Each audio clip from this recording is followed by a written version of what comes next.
এবারে ভিতরে ডাক্তার ছাড়া কারো যাওয়ার সুযোগ নেই। চারতলা পর্যন্ত গিয়েছি, ওখানে খোঁজ খবর নিয়েছি। ইনশাল্লাহ মহান আল্লাহ পাক রব্বুল আলামিনের দয়ায় ওনারা বলেছে আগের চেয়ে ভালো। ইতিমধ্যে আপনারা দেখেছেন পৃথিবীর বিভিন্ন দেশ থেকে ভালো ভালো বিশেষজ্ঞরা এসেছে, যুক্তরাজ্য থেকে এসেছে। ওনাদের পরীক্ষা নিরীক্ষার পরে মেডিকেল বোর্ড সবসময় ওনার স্বাস্থ্য ব্যবস্থা নিয়ে ব্রিফিং করে যাচ্ছে।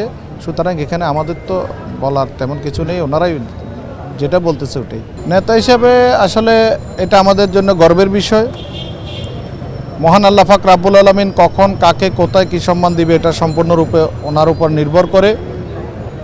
তো সুতরাং অবশ্যই আমরা বাংলাদেশ জাতীয়তাবাদী দলের কর্মী হিসাবে আমাদের নেত্রীকে যে সম্মান দিয়েছে বর্তমান সরকার, অন্তর্বর্তী সরকার, সেই জন্য আমরা সরকারকে ধন্যবাদ জানাই।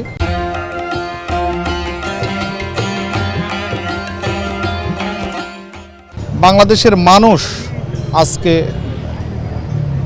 সবাই ঐক্যবদ্ধ বেগম খালেদা জিয়ার নেতৃত্বে ওনার জন্য দোয়া করতেছে, যাতে মহান আল্লাহ পাক রব্বুল আলামিনের দয়ায় দ্রুত সময়ে উনি আমাদের মাঝে এসে সামিল। আমি বারবারই বলেছি, আপনারা দেখেছেন যখনই সংকট দেখা দিয়েছে বাংলাদেশে, সে 1971 থেকে অদ্যাবধি পর্যন্ত প্রত্যেকটা সংকটময় মুহূর্তে জিয়া পরিবার বাংলাদেশের পাশে এসে দাঁড়িয়েছে, মানুষের পাশে এসে দাঁড়িয়েছে। বেগম খালেদা জিয়া জেলে থাকা অবস্থায় একবার ওনার মাকে হারিয়েছে, গৃহবন্দী থাকা অবস্থায় ওনার সন্তানকে হারিয়েছে, আরেক সন্তান দেশান্তরে, কিন্তু তারপরও বেগম খালেদা জিয়া বাংলাদেশের মানুষকে ছেড়ে বাইরে যায় নাই। উনি একটা কথাই বলেছে, বাংলাদেশের বাইরে আমার কোনো থাকার জায়গা নেই, বাংলাদেশের বাইরে আমার কোনো অবস্থান নেই, সুতরাং বাংলাদেশের জনগণই আমার সব কিছু।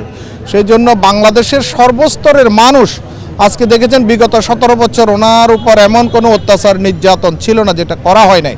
তারপরও উনি বাংলাদেশের মানুষের পক্ষে থেকেছে, বাংলাদেশের মানুষের পক্ষে ওনার অবস্থান এখনও সেই অবস্থা রয়েছে। ইনশাল্লাহ আমি মনে করি বাংলাদেশের সবাই ঐক্যবদ্ধ আজকে বেগম খালেদা জিয়া যাতে দ্রুত সুস্থ হয়ে মহান আল্লাহ পাক রব্বুল আলামিনের দয়ায় আমাদের মাঝে ফিরে আসে।